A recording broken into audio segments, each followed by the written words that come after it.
اسلامی سنہری دور کی سب سے بڑی لائبریری بیت الحکمہ تھی، جسے بغداد کی عظیم لائبریری بھی کہا جاتا تھا۔ یہ کوئی عام لائبریری نہیں تھی، بلکہ علم، تحقیق اور نئی ایجادات کا بہت بڑا مرکز تھی۔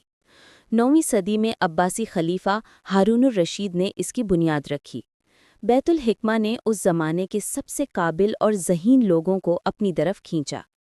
مسلمان اور عیسائی علماء دور دور سے بغداد آتے، جہاں وہ قدیم علوم کا مطالعہ، ترجمہ اور حفاظت کرتے تھے۔